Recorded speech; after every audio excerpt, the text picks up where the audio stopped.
Hello, everyone, and welcome back to California Wine Institute's Behind the Wines with our host, Elaine Chukan Brown. Thank you all for taking the time out to be with us today. As some of our regular viewers know, this series has focused on bringing a bit of California's rich grape growing and winemaking community to our international audience, including discussions with some of California's top grape growing and winemaking talent to provide insights from the vineyard and the cellars, and with thought leaders in wine from across the globe to weigh in on the state of California wine. We've titled this very special episode, Jancis Robinson on California, Then and Now, because today we welcome Jancis Robinson herself to celebrate a milestone, the 20th anniversary of JancisRobinson.com, a website that has served as a leader in online coverage of wine. I know we are all eager to get started, so very quickly, some housekeeping reminders for everyone. During the webinar, note that there are two communication methods available to participants, a chat section and a Q&A section. The chat section is an informal way for you to communicate with other participants. Just be sure to select everyone, all panelists and attendees in the to field, as it can default to panelists only. And the Q&A section is where we'd like you to submit your questions to be answered during the webinar. Now I'd like to introduce our host, Elaine. In addition to writing for her own site, Waka Waka Wine Reviews, she serves as the American specialist for JancisRobinson.com and contributes to a long list of respected publications. She contributed to the award-winning 8th edition of the World Atlas of Wine and the 4th edition of the Oxford Companion to Wine, and she was twice named by the International Wine and Spirits Competition and Vinitaly as one of the world's top wine communicators of the year, and Wine Business Monthly's 2020 Wine Industry Leaders for her work as a wine educator. And Jancis Robinson. In addition to writing daily for JancisRobinson.com and weekly for the Financial Times, Jancis is founder, editor of the Oxford Companion to Wine, co-author with Hugh Johnson of the World Atlas of Wine, and co-author of Wine Grapes. In 1984, she was the first person from outside the wine trade to become a Master of Wine, and has since received a multitude of awards and recognition from around the world, including 5 James Beard Awards, the Order of the British Empire, and France's Officier de Mérite Agricole. So now, Elaine, I'll turn it over to you. Hello. Oh, I feel exhausted. It's hard to hear your own bio, don't you think? I do feel slightly. It was a great honour to be given this thing called the OBE. But you know, the British Empire is being sort of tarnished increasingly historically at the moment. So it's a slight kind of grimace there. But it's still it says something important, though, that the work. It's a big thing in the UK, and you go to Buckingham Palace, and if you're in luck, it's the Queen herself who hands it over, and you have a little chat with her. And I was like, so you did get to meet her? Yeah. Oh, which is exciting. And some people might not yet know that you actually helped curate her cellar as well. I'm part of the team, mainly wine merchants, who taste blind in the cellars of Buckingham Palace, which is quite fun.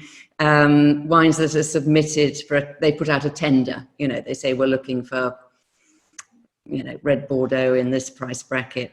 Submit it all, and it's a great. I love tasting blind if they're wines of the same kind of style and whatever.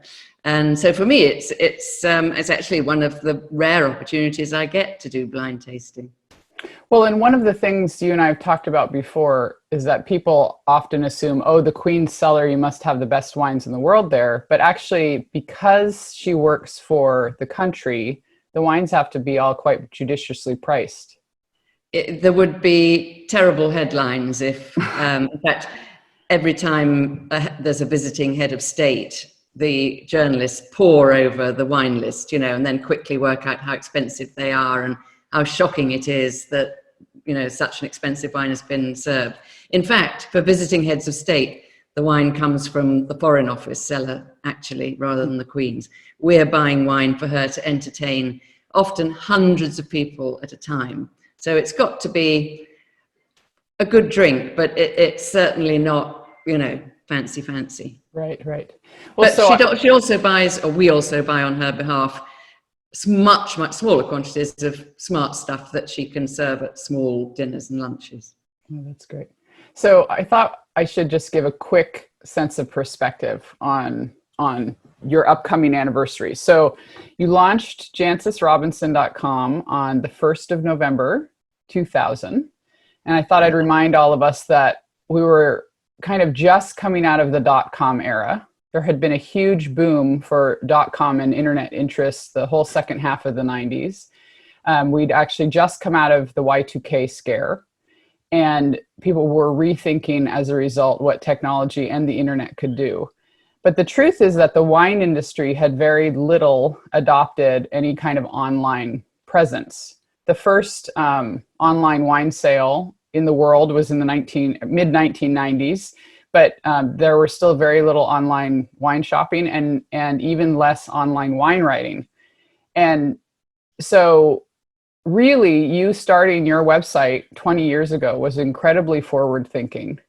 And I really think helped kind of create a standard in a way. One of the things you did differently was not just publish your writing online, but you actually made yourself available to your readers. And I think that was really a foreshadowing of what people expect today. People expect to be able to interact online with wine experts. But you really helped establish that. You made it yourself available to your readers. Can you talk a little bit about kind of where the inspiration for that came from, and why answer questions so directly from Well, readers? you're being wonderfully and typically analytical, Elaine, which is brilliant. I'd love to say that I sit down and I have a plan, but my whole career has pretty much been reacting to external stimuli and just doing what feels right. So I started it in November, as you say, 2000. And for the first year, it was all free. And I absolutely loved it. But then I realized I was spending so much time on it, I just couldn't afford to do it for nothing. And so I would start a members bit and try to make it a successful subscription-only website, because I didn't want ads and I didn't want sponsorship. And to my amazement, it was very successful right from the start. And obviously, with a subscription website, I wanted to have a forum. And that was one of the joys of it for me, actually, being able to communicate and learn from other wine lovers around the world, because I've never felt I'm, the big knowledgeable one and teaching everybody. It's all about sharing knowledge and information, isn't it? So right from the start, I've really, yes, I answer questions, but I also absorb what the members are interested in, which gives you a guide as to what to write about. But also they'll give me a steer. They'll have come across a producer that I haven't come across that opens my eyes. So it's very much a two-way communication, I think, and definitely one of the great benefits of having started this here website. The other impetus, to a certain extent, was that I was so lucky, I am still so lucky, to taste so many wines, particularly sort of great wines, as well as more everyday things. And there was a limit to what and there still is, to what I could get into a Financial Times article. So I was having all these bits of paper with fabulous tasting notes about fabulous wines on them, and they were just stacking up in the corner of my office, and really there was no forum, no vehicle to share them with a wider audience. So that was another good reason for starting it all up. Well, and I was thinking too, I spent a big part of the last week sort of reviewing old tasting notes from your site, and also kind of older articles about California, and just sort of thinking through how this history progressed for you and for different New World wine regions as well. But one of the things that occurred to me too was that, there's a lot of conversation today about how a wine writer can't make a living as just a writer anymore. Wine writers really have to be much, much more than that. And the thing about your work is it strikes me that somehow you've always sort of known that, even if only intuitively, as you were saying. You know, you became a master of wine at a time when it wasn't something a person could just decide to do. It was actually specifically for the trade. You were literally the first person outside the trade to get an MW. And again, now that's entirely normal, relatively speaking. But you also, you know, you had a wine television show. You know, you created wine education programs, and you were always, you know, working on books and resource books as well. And so there's a way in which you've always been more than just a wine writer. And that choice to make yourself available to readers, you know, as funny as it sounds, it means that you establish yourself as a wine person, not just a wine writer. You know, and so I take it there's a way in which all of those things together are part of your success and longevity. Do you have thoughts about that? Yes, and to return to your very first point about how difficult it is to make a living as a wine writer, I suppose I've been lucky that I have been involved in these books, that do provide a sort of steady income, because, you know, the World Atlas of Wine and the Oxford Companion to Wine are very standard reference works. And since 1980, I've been a wine correspondent, amazingly, for a fairly important newspaper, starting off with the Sunday Times in the late Harry Evans era. And I joined the Financial Times as long ago as 1990, actually.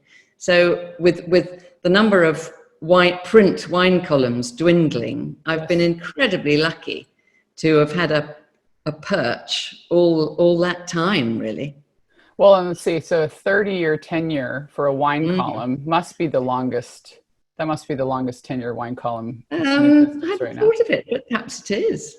Well, I suppose has the Wine Spectator got people who've been as long as that? I don't think so. I'd need to double check that. It didn't occur to me to check that. That's a specialist publication anyway, isn't it? But it's not like a newspaper. I think Eric at the New York Times, I don't think he was there in 1990. No, he started at the paper quite a bit before he became the wine person, but he started writing about wine more specifically in the early 2000s, I believe. So, so still quite a long time, but that's an important point too. You know, not many of us here in the U.S. read the Financial Times, but the point is that it's awfully good. It is a shame, and it's worth an online subscription. But it does think of itself as being a global paper, actually. So it's sad to hear you say that, but they perhaps need to get going on distribution. But but you know, you've maintained a wine column for 30 years in a public-facing newspaper rather than a specialist publication, you know, so that's significant. It's quite challenging. I mean, I've just finished this week's column, and I have the most charming line editor. He's an ex-actor, but he is definitely not a wine person. And, you know, you and I might laugh at some of the queries that I get, but that's absolutely fair enough. It's a good filter to put yourself through, you know. But when you mention malolactic, you know, then you've got to have, or chapterize it, you know, you've got to have a sort of long explanatory phrase and things. So it's actually more relaxing in a way to write for a specialist reader. Right. Yes, I actually had an interesting experience. My daughter turned 21 yesterday. Oh, congratulations to Rachel. Very good. Thank you. And that, of course, is legal drinking age here in the U.S. So but things are not that open right now. And so we went to the grocery store last night so she could pick things she wanted to buy. And it was, as much as she's grown up around wine, it was actually kind of fascinating to witness her decide how to choose. So she bought a few things she bought like 5 different things, all different. But she immediately went 2 cans. Like, the idea of buying a bottle didn't seem to occur to her. She was very interesting. And I had this moment where I thought, oh my God, this is my daughter. It's the future. It's the future.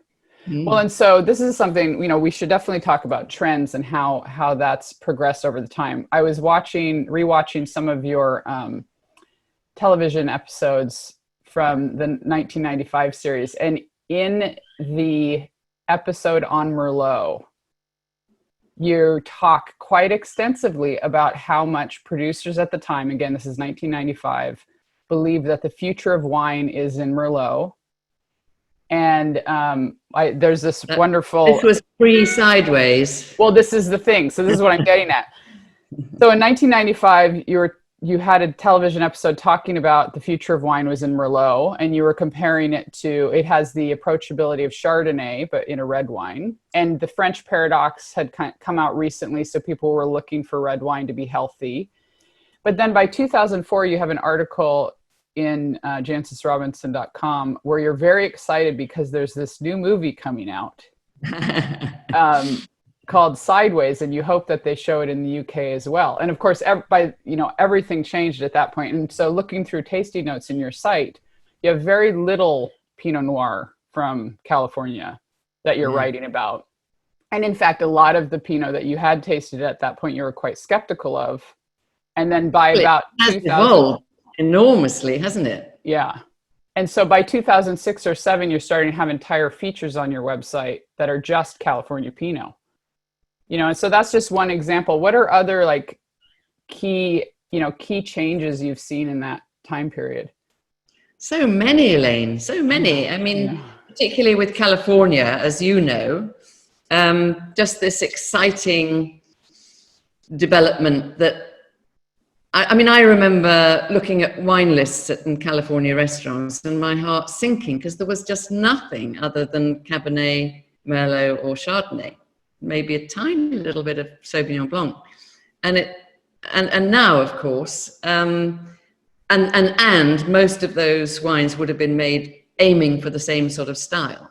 Mm-hmm. Whereas now it's just opened up so much, hasn't it? And there are so many different styles of California wine, quite apart from so many more interesting regions that are producing top quality wine and different grape varieties. We've there's much more variation. And I'd say that maybe the kind of new wave California vintners have embraced alternative grape varieties, possibly more readily than in some other countries, perhaps partly because the famous grape varieties, particularly Cabernet, are so expensive and they can afford to buy the less famous ones and do really interesting things with them.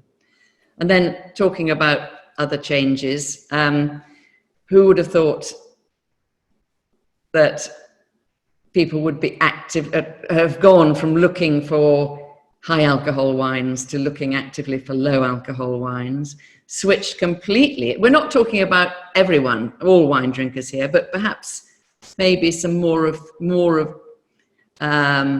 committed, invested wine drinkers have gone from favoring oak to thinking oaky is the worst possible tasting note you could have, and acidity. Acidity used to be a sort of bugbear, and now it's embraced, or certainly, and especially if we call it freshness. So there have been, myriad tendencies and trends. Most of them mirrored outside California as well, in other countries. But I think it's really healthy that the direction that California wine has been going in, I must say. Yeah, my view is that the range of style that one can find here in wine from California it's the broadest that it's ever been, that we have kind of the greatest range of choices now that we've ever had in the history of California. But I'm curious though, if you can do you get to find that in the UK? I know there are importers that are really earnestly seeking out some of these smaller production and unusual wines, but how is this showing up in the UK? That's a good question. In the 80s, we had this great importer, Jeffrey Roberts, who specialized in some of the top wines that California was then making. And that was just at the end of the era, I'd say, when there were really individual Cabernets in particular being made. And there are still some fabulous sort of leftover bottles in cellars of kind of California Cabernets from the 70s and things like that are still showing very, very well. And then Jeffrey died, and there wasn't, and California Story became sort of great big, mainly Cabernets, sort of seeking points, and not too much variation in style, and increasingly expensive, that the Brits felt they couldn't afford. And so California wine slightly sort of fell off the radar in the UK, apart from oceans of rather inexpensive supermarket bottlings. But this century, and particularly sort of from about 2010, it's revitalized itself as a category. And we have, admittedly not hundreds, but a decent number of really committed wine importers who want to showcase what California has to offer, and in particular the new wave wines, which are priced more attractively for the average British wine drinker, who is a lot more penny pinching than the average American wine drinker, I'm afraid. So we look at the prices of a typical Napa Cabernet and go, how on earth do they afford those? But well, one of the things that has occurred to me recently too is that, you know, we've talked a lot about the kind of diversification at the producer side, you know, so there's a lot more small scale producers making wine and making wine, lots of different small lots of wine and different varieties and things like that. But in single vineyard wines, which is another new development, isn't it? Which yes, is and much more emphasis on place, which is a great thing. I think we're so used to single vineyard conversations now, we forget how recent it is. That's I mean, even kind of the last 10 years, that's taken off quite a bit in wine. But one of the things that occurs to me, though, is the success of this kind of diversification of producers really has depended on the diversification of importers as well. You know, that there's so many more tiny little importers seeking out tiny little wine brands, and especially there in the UK. And so California and these newer producers have been able to kind of enter the market because there are people bringing in fewer brands able to do hand sell and kind of increase the story being told. And that's helping to change the market. Yeah. I mean, we can't forget the great big elephant in the room of closed hospitality businesses, because a lot of these importers were hoping that most of their trade would be with restaurants. So they've had to pivot. Right. Yeah. The buzzword of 2020, or one of many, is pivot. Yes. So looking back at some of the, again, some of the previous articles that you've done in California, I have to bring up sort of a historic moment that for me was so significant to see. But it was, so your first trip to California was in 1969. And I was going around the States on a Greyhound bus. Very, very glamorous. Which I love. I love people hearing that, because I don't think they would ever associate Jancis Robinson with a Greyhound bus today. So, so first trip to California, 1969 on a Greyhound bus, but then your first wine trip was in 1976. And you met many of the kind of iconic figures of California wine, but also US wine, at Gerald Asher's house. So could you tell us about that dinner? Yes. Now, why did Gerald invite me to dinner? I know you and I both know how very charming and generous he is. And perhaps I'd met him in the UK, because he is British, after all, British born. And he gave this lovely dinner party up in his gorgeous apartment block overlooking San Francisco Bay.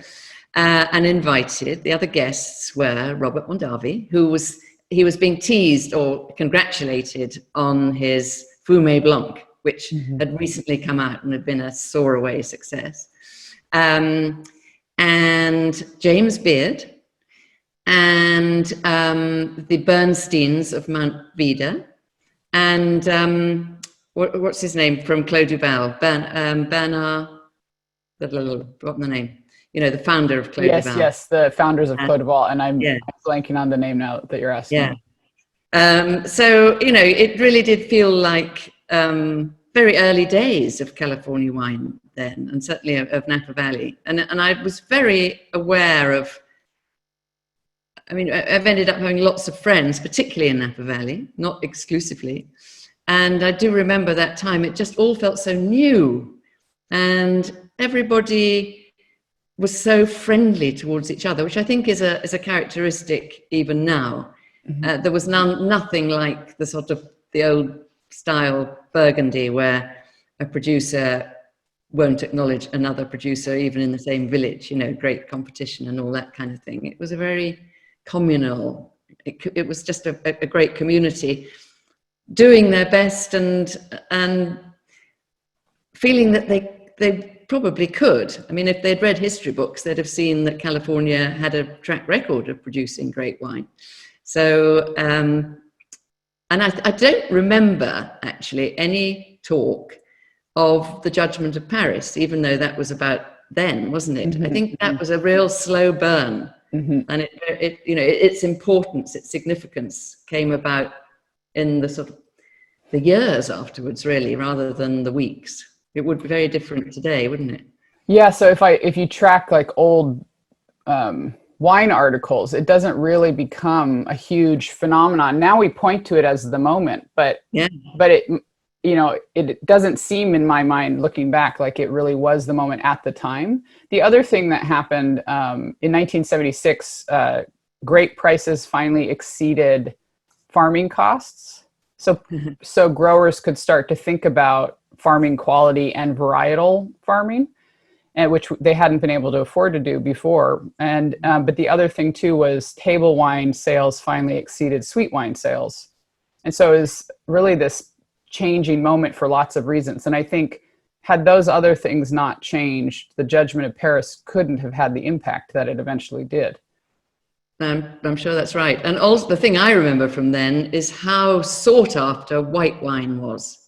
Red wine became very fashionable, but everyone was after white wine. And Chardonnay was still relatively rare around the world. You know, people were putting it in the ground like mad, but typically people, also growers, producers were blending it with cheaper, less fashionable grapes like Chenin Blanc and Colombard, because there just wasn't enough to go around to satisfy demand.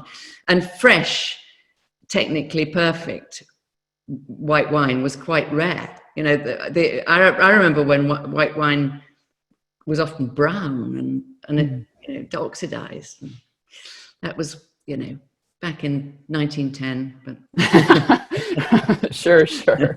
Well, that's you know, one of the advantages of so much technique that we've learned, you know, these last decades, is that white wine has become easier to make and easier to make cleanly, as you say. And it's personally, I'm rather sad that white wine is seems by many people to be seen as inferior somehow to red wine, and that red's what it's all about. Whereas I like white equally. I often, you know, I think there are so many occasions when, and particularly with food, that white wines can match better than red wines actually.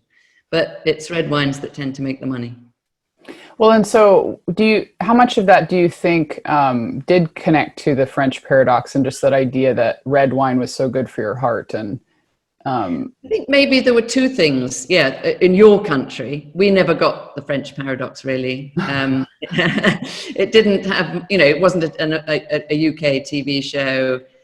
We heard that it had happened over there. I had an American friend who lived in Oxford who never drank wine, but had a history of heart problems in his family. And he would, I went to visit him, and I remember seeing this bottle of red wine on the counter, and he was solemnly taking it like a medicine, you know, with the dregs of the bottle would have tasted terrible because he would have been drinking it over, you know, at least a week, if not more. Anyway, apart from him, he would have been aware of the French paradox. We weren't. I think Parker's love of red wine probably was very influential as well. yes, So it right. wasn't just of course, the French paradox. I think, you know, Parker was becoming more and more powerful. And it was clear that for him, red wine was sort of much more important than white. Right.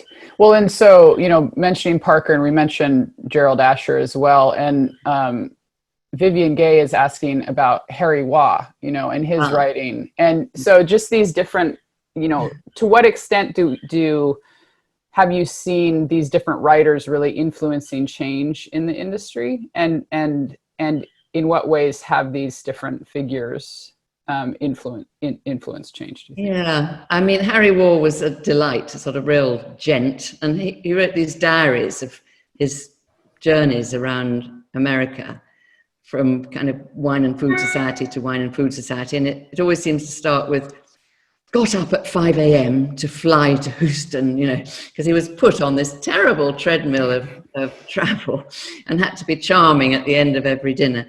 But I wouldn't say, I think he was personally very influential in the people who worked for him, like Michael Broadbent and stuff, but I wouldn't say his writing really influenced anybody in particular.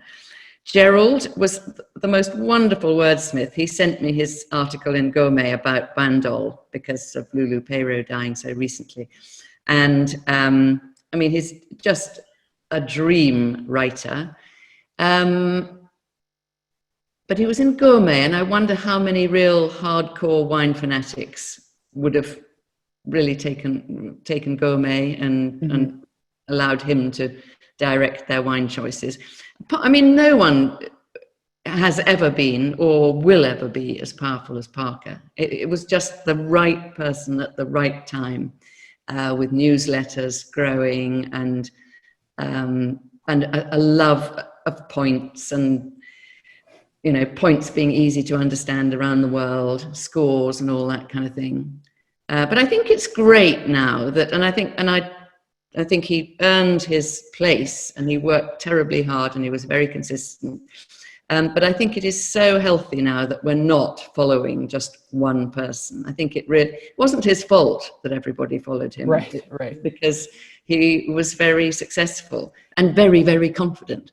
And so for too long, I think, especially the world's winemakers, I don't know the extent of the wine consumers, were following this single palate, which is crazy, really, when you step back and think about it. So I think it's much healthier now that we've got multiple sources of information and opinion, don't you? Yes, absolutely. I mean, something you've spoken about a good number of times in the last 10 years has been the democratization of wine. And social, you know, so your website obviously is utilizing the internet, but actually there's also social media, which has played a huge role in democratization of wine. And, you know, you've especially used Twitter, you know, of the different options I've seen you mainly on Twitter. I must use Instagram more. I'm very, very bad on Instagram. I do it a bit, but not nearly enough. But it strikes me that social media has had a big role in that idea of democratizing wine and kind of diversifying voices. Very, very much so, yes. And all that business, I mean, what came hurtling up when, I suppose, the early years of this century was it gave consumers a chance to criticize us writers, which had never happened before. Oh, you know, the idea of, you know, in the old days, you wrote an article and it was printed and people cut it out, and it was almost like on stone tablets, you know. And gosh, that made us pull our socks up, and, you know, you suddenly had to be answerable and take criticism on the chin, which was a really new development. I guess I appreciate in my mind, the way that you've handled that through your writing, at least. You know, you and I have talked about that idea in person to some extent, but just looking at your writing, I feel like there's a way in which you're, I have to admit, there are moments in your writing where I laugh out loud, because there's a way in which I feel like you write as if you're well aware that it's a conversation, that someone might respond to you. And well, I do think it's just so important to entertain as well as inform, and perhaps occasionally educate, but entertain, yeah. I mean, gosh, we've all read through the eons of the dullest tasting notes, haven't we? And I'm certainly guilty of some. But, you know, make it fun. And we're dealing in this vehicle of pleasure, aren't we? So I think it would be terribly sad to make it all too intense. And I'm sure you, as well as I, have encountered wine bores, and they are some of the worst bores in the world. I'm probably shielded from a lot of them because most people know what I do for a living and probably don't start to show off about how much they know about wine. But I find, I sort of meet some collectors and I think the worst bit of conversation is to tell you about the bottles that people have in their cellar. Right. You You didn't bring them here. Let's not talk about them. Yeah. Yes. Yeah. I of course take my work very seriously, but I think that the point of doing that is so we can have fun with it. Yeah. Yeah. There's a big difference, I think, between tasting wine, which is what my work involves, and I'm so on it, and then in the evening drinking wine, and I certainly know what the pleasure of wine is, and it's very, very different from tasting. Yes. So one of the other really significant changes that's happened in the world of wine in the last 20 years, but really even longer. In my time working with you, you have really very purposefully and actively supported women in wine. And, as a simple example, when Esther Mobley started at SF Chronicle, her hire was actually controversial. And maybe a lot of people might not remember this, but as a young woman, her being hired was actually controversial. There was a lot of writing where people questioned her ability to do the job before she'd even had a chance to do the job. And she's more than proven herself. She's a brilliant writer, a very thoughtful wine thinker, and really has helped, I think, bring a sense of regard and respect to California through her work as well. But, when she was hired, I let you know, there's a new person at SF Chronicle. Here's what I know about her and these sorts of things. And as soon as her first article came out, you tweeted congratulations and a link to her article. And as simple as a thing as that is, it showed this great sense of support for her and welcomed a new writer onto the scene. And I've spoken with her about it a few times, and she will regularly mention how much it meant to her as this emerging writer. You, Elaine, you alerting me, so thank you. Well, thank you. I'm feeling guilty about the women in wine thing at the moment because I'm slightly shielded from the problems that women come across in wine because I'm a self-employed wine writer. I'm not trying to work my way up a corporate structure. I'm not trying to sell something, to sell an object, sell wine to somebody. And I've recently been saying, kind of on the record, actually, in the last century, I think women in the UK wine trade had a really bad time. They did most of the work and were underappreciated and were never promoted enough. But actually in this century, in the UK, we've seen quite a lot of big wine companies being led by women, and women sort of going up the corporate tree. And I've tended to say, so I think in the UK, the problem's solved. But of course it's not, because I realize I've been overlooking the whole hospitality sector. Mm-hmm. And that is where there is such a lot of bad behavior by men of all sorts and a lack of regard for an awful lot of very, very talented women. So I've been backpedaling on that. And of course, I don't work in hospitality. Yes. Our son does, but I will try to do what I can to help on that, because somebody wrote a very good article just yesterday or the day, a young, talented female som in London, and really highlighting how difficult it was. Yeah. So there are still battles to be fought, I'm afraid. Yes, I mean, my concern that I've had in that regard has been, especially for women early in their career, I think there's a sense in which once a woman is well enough established, you better not mess with her. Mm-hmm.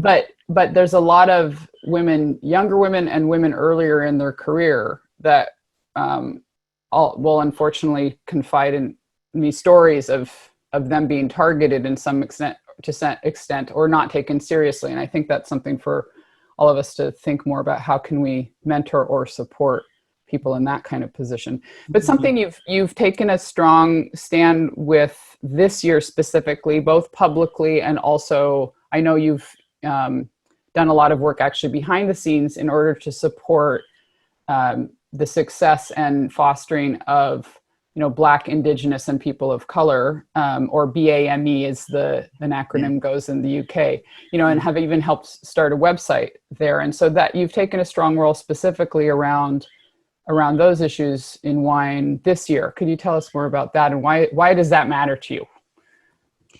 It's a no-brainer once you start to think about it. Mm-hmm. And I'm just shocked that I really only thought about it for the first time about 3 years ago, about how white the world of wine was. That was when I was involved in a great film that's been made about these Zimbabwean sommeliers. And then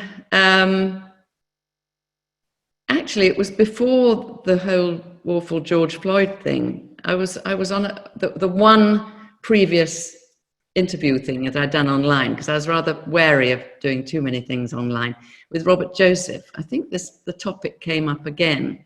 And Elaine and Tanisha. Elaine came on as a just checked in. He wasn't a fellow guest or anything. And that made me think about it all again. And then I was on a panel with Delyn and several others, and the message came out, look, you've just got to give us more exposure. And that all just makes so much sense.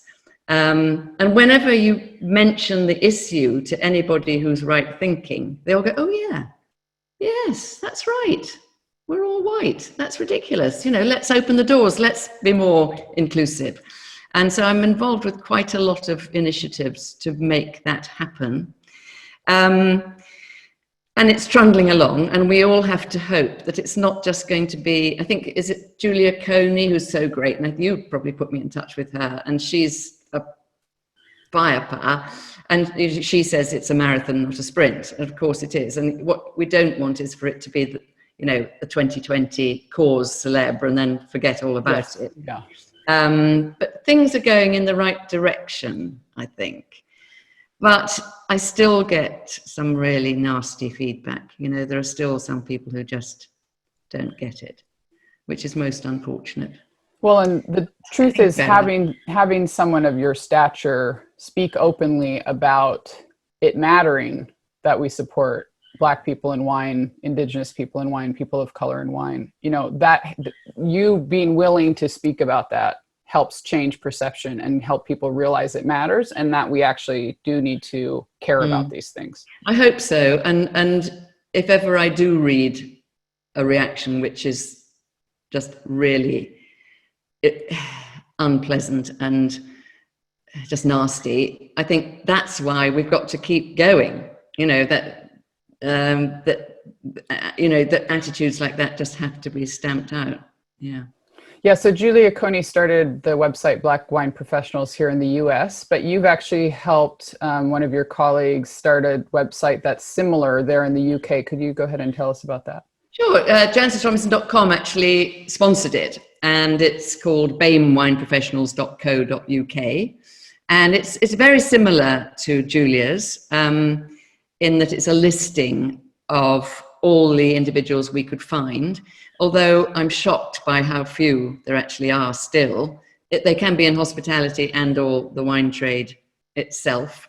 We're way, it's a much more minority thing in the UK than in the US. And we're just, we just want people to realize those people are out there, put them on their invitation lists, offer them jobs. There's a community there where they can talk together on the forum. And then as a result, one great thing, it's not absolutely just because of the website.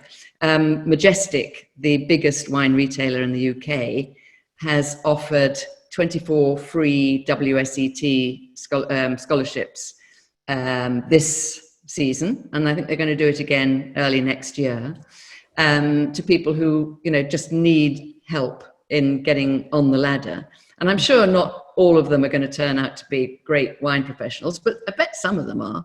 And another thing, of course, why, I mean, it morally makes sense, but it's just crazy of wine producers who are actually in a shrinking market, certainly in most European countries, including, sadly, now the UK, just to ignore this whole cohort of a potential market. I think it's much more developed in the US, but just purely for their own selfish point of view, they mustn't just focus their efforts on white wine drinkers. Yes, even if people only think economically, it's quite clear that there's it's a way of expanding wine's audience and wine's kind of market share. One of the things I see happening, though, is there's quite a lot of scholarship work happening, offering people sort of WSET 1 and WSET 2. I haven't really seen sponsorships or scholarships, though, for sponsoring WSET 4. Or 3 or higher.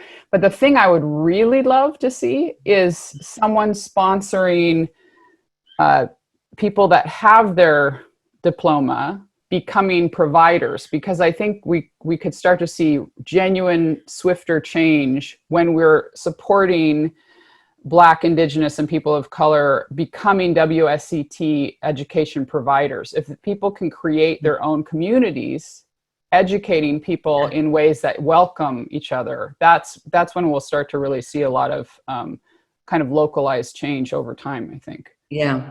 Well, one other thing that the BAME website seems to have instigated is Louis Roederer have offered sort of scholarship, and part of that is a mentorship by me, and the other is travel sponsored by Roederer, the Champagne House. But of course, no one can travel at the moment. Yeah. So we're trying to convince them to switch it from being money for travel to money for either level 3 or level 4, which I think would have possibly a more long-term effect. Yes, because ultimately is the way in, really. Yeah. And ultimately, these issues won't change until the decision-making levels change. There are a lot of committees around at the moment, masses of committees sitting around discussing it, aren't there? Yeah. And we just have to hope that it's not a displacement activity, that they all actually end up doing something as opposed to just talking about it. Well, so going back to your work in wine, one of the first things that you did after your early wine trips here in California, you actually went back to the UK and became an important member of the Zinfandel Club. Oh, yes. And so can you tell us honorary secretary. Yeah. Can you tell us about, what activities were you doing and how? Sure. Yeah. The Zinfandel Club was started in the late 70s, I think, by Hugh Johnson, John Avery, who was a great friend of Bell and Barney Rhodes in California, and was probably the first person to import California wine. I think he had Heights, and used to travel to California, and Harry Wall. And they all knew that California was then producing some great wine and wanted to introduce the Brits to it. And Jeffrey Roberts then got very involved, the main importer. And so we used to have tastings, and I had to organize a tasting in the American Embassy in 1980, in the days when you can actually just walk into an American embassy. And it was designed to showcase every single California wine being imported into the UK at that stage. And there were many of them because the exchange rate very much favored sterling. And that was where I met my husband, Nick, who at that time was importing some reasonably ordinary California wine. But more interestingly, was about to open a restaurant called L'Escargot. And his intention, because he was importing California wine, was to serve nothing other than American wine. So one of our early dates was me accompanying him to the West Coast to fill up the wine list of L'Escargot. And in fact, it had Oregon and Washington wine on it as well. And there was the famous occasion when 6 or 8 Frenchmen came in for dinner, ordered their food, looked at the wine list, got up and walked out. And we did realize too that there were certain styles of wine then that America was not producing. There was nothing quite as nervy as Sancerre or Chablis.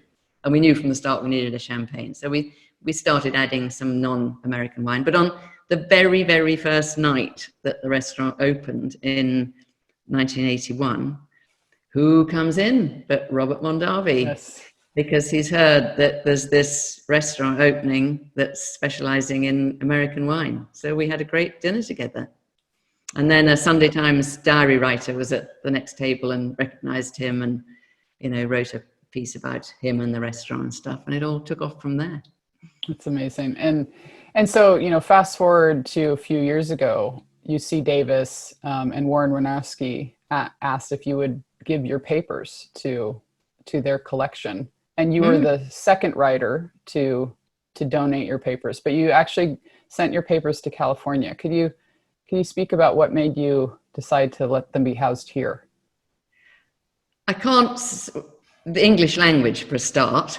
I don't think that a European mainland outfit would be very interested in a whole load of scribbled tasting notes in English. Hugh, because Hugh Johnson was the first person, and he very much introduced me to Mackenzie Smith, who was sort of in charge of doing the deal. And then I have to confess, and then of course I remember I had some very good friends who lived in Davis, actually, nothing to do with wine. So I very much was aware of UC Davis. And obviously throughout my writing, I've been involved with the work of UC Davis. And I think it's great that anyone will archive and literally curate, because curate is such an overused term nowadays, isn't it? But curate is correct in this context. My photographs, correspondence, article cuttings, and tasting notes, things like that. But another major factor was timing, because we were at the stage that they were asking.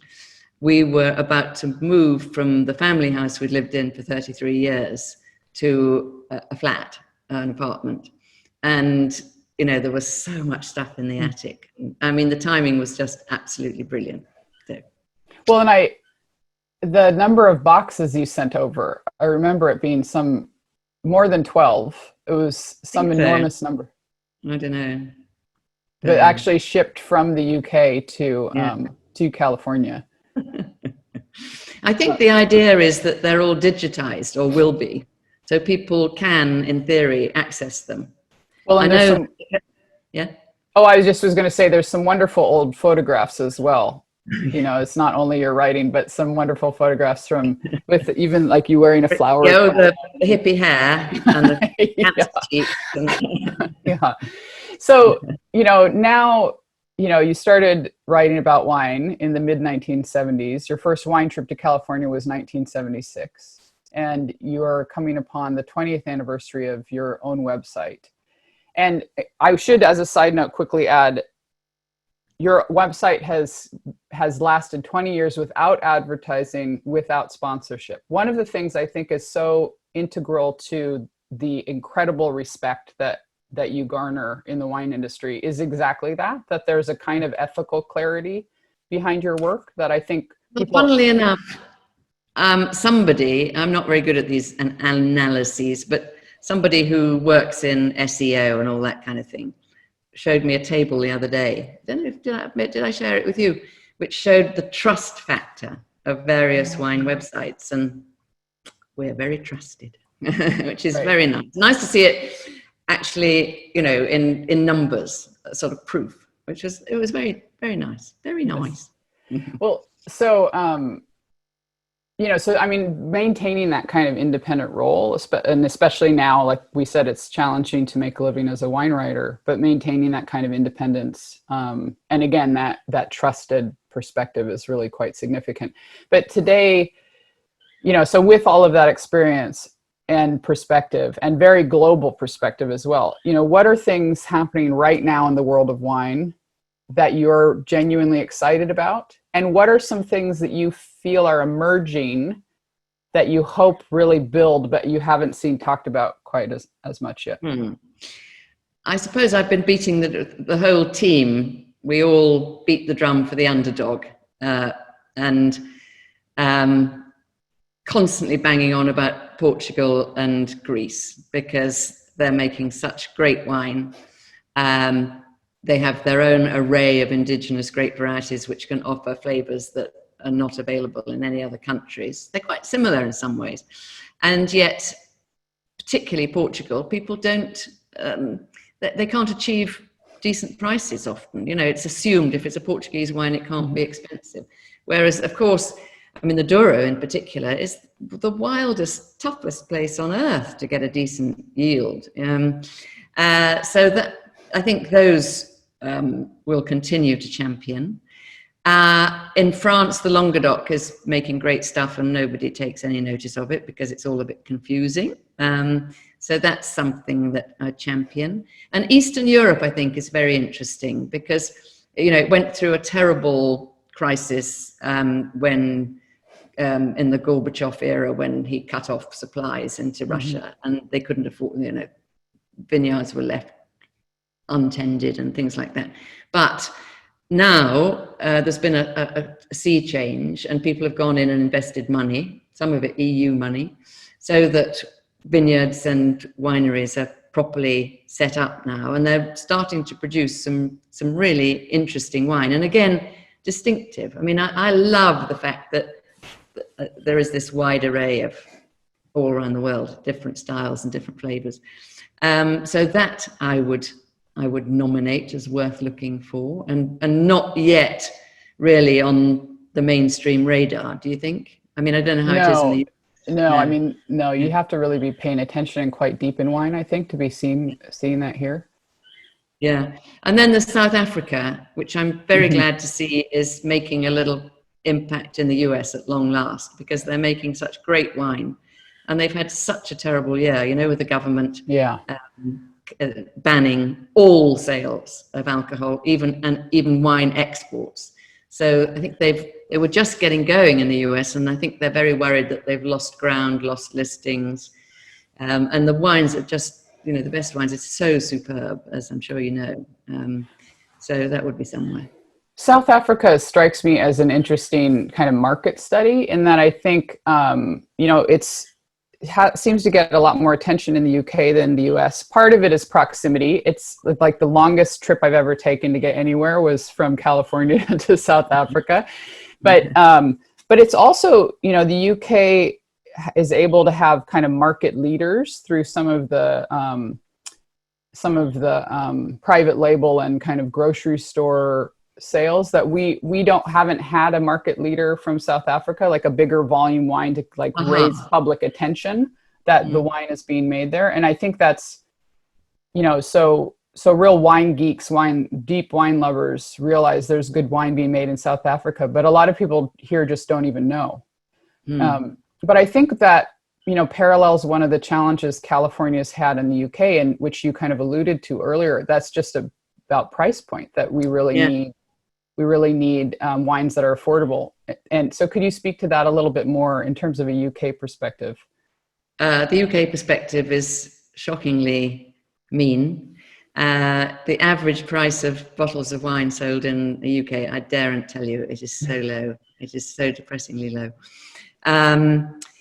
But we do have strong cultural links with South Africa. A lot of Brits until this year would have tried to get a holiday in South Africa. There's no time difference, which is a big plus point for us. And it's relatively inexpensive once you get there.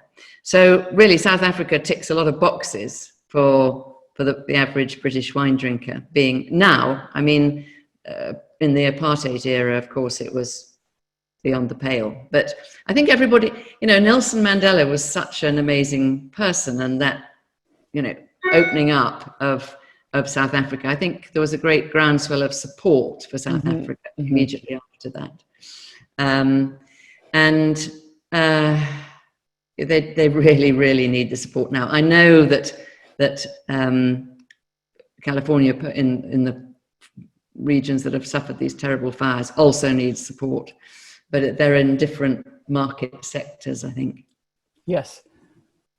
Yeah, the price point element really changes that. But part of why I go ahead and dwell on South Africa too, though, is because I think it's a good example of the success that South Africa has had elsewhere in the UK specifically. I think helped open some of the success that California's had, because the Swartland Revolution helped raise public awareness internationally for the value of old vines.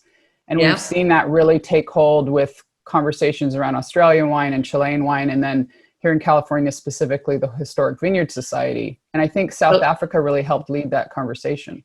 Well, I think the Historic Vineyard Society was founded before the South African Old Vine Project. They're sort of movements in parallel, aren't they? And I think there are strong parallels between Swartland and the old vines there in South Africa, and Itata in Chile with its old vines, and making something special from some raw material that for years was rather disregarded and undervalued. So no, I think California can be so proud of its vine age, or rather of its old vines, and its real legacy of ancient vines. Some of them producing the most wonderful wine, and that's really a bit of a USP for California. Yes, I mean, in the Old Vine Project in South Africa, you only need to be, I think, more than 35. The vines only need to be more than 35 years old from memory, which is not that old compared to California's oldest vines, is it? Yes. Yeah, we have vineyards going all the way back to the 1850s even, is our oldest. So, so considering California and where it is now, what would you like us to keep in mind? What do you hope to see emerge more of from California going forward? Ooh, I'd like to see more affordable wines, I think, being a Brit. And just keep educating us about your interesting AVAs. For instance, we hardly see any wines from the Sierra, which I think we should. There's history. I loved that. I was very lucky that my last trip really was a week in Argentina in February, followed by a week in California, and it seems like another era. But I absolutely loved during that week in California occasionally bumping into California history and the old Italian families, and it's just very, very human, and actually that's where the industry is founded, isn't it? It's not with everybody coming in the last 10 years and spending a fortune on a fancy winery. It was lovely to get some sense of the California wine history, and to know that there are people still trying to preserve it.